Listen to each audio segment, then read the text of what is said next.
October 30th. We have some Marumi Kumquat ready to harvest. This is the second time I'm harvesting it. The first crop was this summer, and this is, I call it the second crop.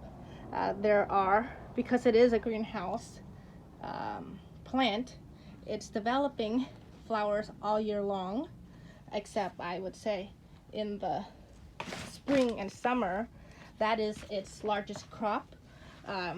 This is winter. It's still nice because I can pick this.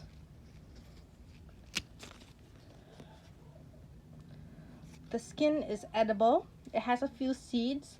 The skin is sweet and the flesh is sour, but it's not extremely sour. It just tastes very good.